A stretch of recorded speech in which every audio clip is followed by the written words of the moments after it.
দেশ থেকে বিদেশ, খেলা থেকে বিনোদন, সব ধরনের খবর নিয়ে আমি মিঠু শুরু করছি নজরে দুনিয়া। কানের মেশিনের বিশ্বস্ত প্রতিষ্ঠান অডিটন, স্পিচ অ্যান্ড হিয়ারিং ক্লিনিক।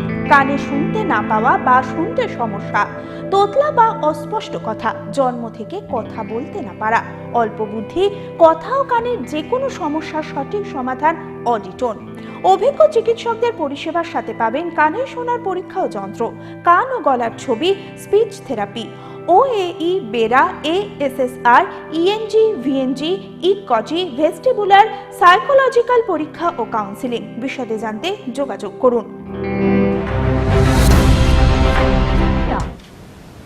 বার্বাডোজে বিশ্বকাপ ফাইনাল, ভারতের সঙ্গে খেলবে দক্ষিণ আফ্রিকা। রোহিতদের ব্যাটিং, অন্যদিকে দক্ষিণ আফ্রিকার বোলিং এর দিকেই কিন্তু তাকিয়ে থাকবে অনেকেই। ইংল্যান্ডকে হারিয়ে টি-20 বিশ্বকাপের ফাইনালে রোহিত শর্মার ভারত, অন্যদিকে আফগানিস্তানকে হারিয়ে দক্ষিণ আফ্রিকা। প্রথমবার কোন বিশ্বকাপের ফাইনালে। চিরকালের জোকার্স বলে পরিচিত প্রেটিয়ারা শনিবার জমজমাট এক লড়াইয়ের অপেক্ষায় ক্রিকেট বিশ্ব। ফাইনালে কি বদনাম ঘোচাতে পারবে দক্ষিণ আফ্রিকা? রোহিত শর্মার দল তৈরি হচ্ছে সেই যুদ্ধের জন্য। ভারতকে দেখে বিশেষজ্ঞরা মনে করছেন এবার ট্রফি হাতে তুলবেন রোহিত শর্মায়। দক্ষিণ আফ্রিকাও একটা ম্যাচও হারেনি। লড়াইটা তুল্যমূল্য হবে বলেই মনে করা হচ্ছে। টি-20 বিশ্বকাপে এখনো পর্যন্ত 6 বার মুখোমুখি হয়েছে দু দলই। তার মধ্যে ভারত জিতেছে 4 বার, দক্ষিণ আফ্রিকা জিতেছে 2 বার। জসপ্রীত বুমরাহ, অর্শদীপ সিং, হার্দিক পান্ডিয়ার পেস বোলিং যে কোনো দলের ব্যাটারদের রাতের ঘুম কেড়ে নিতে পারে। অন্যদিকে রাবাদা, নোকিয়া, সামসি, কেশব মহারাজকে নিয়ে দক্ষিণ আফ্রিকার বোলিংও বেশ শক্তিশালী। রোহিতের ব্যাটিং, অন্যদিকে দক্ষিণ আফ্রিকার বোলিং এর দিকে কিন্তু তাকিয়ে থাকবে আজ অনেকেই। বৃষ্টিতে বিপর্যস্ত দিল্লি, মৃত 6, বন্ধ জল বিদ্যুৎ পরিষেবা। 88 বছরের রেকর্ড, বৃষ্টিতে ভেসে গিয়েছে রাজধানী দিল্লি, বিপর্যস্ত জনজীবন। এর মধ্যে প্রবল বৃষ্টির ফলে ভিন্ন দুর্ঘটনায় প্রাণ হারিয়েছে 6 জন। পাম্প খারাপ হয়ে যাওয়ায় সরবরাহ বন্ধ, বাড়িতে জল ঢুকে গিয়েছে। চূড়ান্ত দুর্ভোগে পড়েছে দিল্লিবাসী। প্রবল বৃষ্টির জেরে দিল্লির আনন্দ বিহারে নির্মীয়মান একটি দেওয়াল ভেঙে পড়ে, চাপা পড়ে মৃত্যু হয় 3 শ্রমিকের। শনিবার তাদের দেহ উদ্ধার হয়েছে। এদিকে শুক্রবার বিকেলে নিউ দিল্লির উসমান এলাকায় বৃষ্টির জলে ভর্তি এলাকা, খেলতে গিয়ে ডুবে যায় 10 বছরের 2 বালক।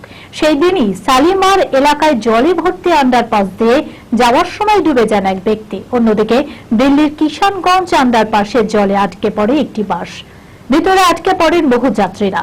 যাত্রীদের উদ্ধার করে পুলিশ ও উদ্ধারকারী দল। এছাড়াও ভারী বৃষ্টির জেরে বিস্তীর্ণ এলাকায় বিদ্যুৎ সংযোগ বিচ্ছিন্ন হয়েছে। বৃষ্টির জেরে অন্যতম প্রধান একটি জলে পাম্প হাউস ক্ষতিগ্রস্ত হওয়ায় দিল্লির বেশ কয়েকটি এলাকায় জল পরিষেবা বন্ধ রয়েছে। এবার ঝাড়খণ্ডে নিট কাণ্ডে সিবিআইয়ের হাতে গ্রেপ্তার প্রধান শিক্ষক সহ 3 জন। ডাক্তারি প্রবেশিকা পরীক্ষা নিটের তদন্তে নেমে সিবিআই জালে আরো 3 অভিযুক্ত। প্রশ্ন ফাঁস কাণ্ডে তদন্ত এবার ঝাড়খণ্ড থেকে এক স্কুলের প্রধান শিক্ষককে গ্রেপ্তার করলেন গোয়েন্দারা। পাশাপাশি গ্রেপ্তার করা হয়েছে আরো 2 জনকে। সূত্রে খবর, তাদের একজন স্কুলের সহকারী প্রধান শিক্ষক ও অন্যজন সাংবাদিক। শুক্রবার বিকেলে গাড়িতে তুলে অভিযুক্তদের নিয়ে যান গোয়েন্দারা। সিবিআইয়ের সঙ্গে ছিল একটি কালো ব্রিফকেস। অনুমান করা হচ্ছে ফাঁস হওয়া প্রশ্নপত্র ছিল ওই বাক্সে। গত 5ই মে দেশের প্রায় সব রাজ্যে আয়োজিত হয় নিট পরীক্ষা। ঝাড়খণ্ডের হাজারিবাগে একটি স্কুলে সিট পড়েছিল পরীক্ষার। সেখানে কোঅর্ডিনেটর ছিলেন স্কুলের প্রধান শিক্ষক এহসান উল হক ও সহকারী প্রধান শিক্ষক ইমতিয়াজ। প্রাথমিক তদন্তে প্রশ্ন ফাঁসে এই 2 অভিযুক্ত যোগ পায় সিবিআই। সেই মতো তদন্তে নেমে প্রায় 7 ঘন্টা ধরে স্কুলের প্রধান শিক্ষককে জিজ্ঞাসাবাদ করে সিবিআই আধিকারিকরা। এরপর শুক্রবার গ্রেপ্তার করা হয় অভিযুক্তকে। পাশাপাশি আরো 2 জনকে গ্রেপ্তার করা হয় এই মামলায় যুক্ত সন্দেহে।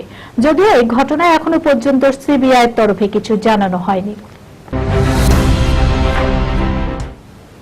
বিয়ে হচ্ছে না, বউ খুঁজে দিন। সরকারি ক্যাম্পে গিয়ে কাতর আরতি ওই যুবকের, তারপর কি ঘটলো দেখুন। জনপরিষেবার জন্য সরকারি ক্যাম্প, সাধারণ মানুষের লম্বা লাইন, নিজেদের অভাব অভিযোগ নিয়ে হাজির তারা। রয়েছেন কর্তারা।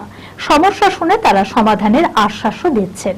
সেই ক্যাম্পে হাজির এক যুবক, পেশায় সে কৃষক। আধিকারিকদের কাছে পৌঁছে সমস্যার কথা বলতেই চোখ কপালে কর্তাদের।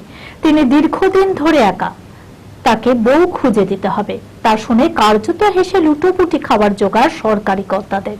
ঘটনাটি কর্ণাটকের কোপ্পাল জেলায়।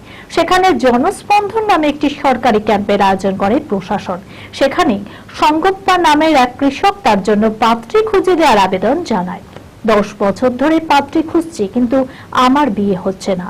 কেউ আমায় পাত্রী দিতে রাজি হচ্ছে না, যার জেরে আমি মানসিকভাবেও ভেঙে পড়ছি। স্যার, বউ খুঁজে দিন। সরকারি কর্তারা উত্তর কি দেবেন বুঝতে না পেরে মাথা চুলকোতেই থাকেন। প্রাথমিকভাবে ওই যুবককে বোঝানো গেলেও তারা বউ খোঁজার আবেদনের কি হবে ভাবছেন কর্তারা। এই খবরের সঙ্গে শেষ করলাম আজকের নজরে দুনিয়া।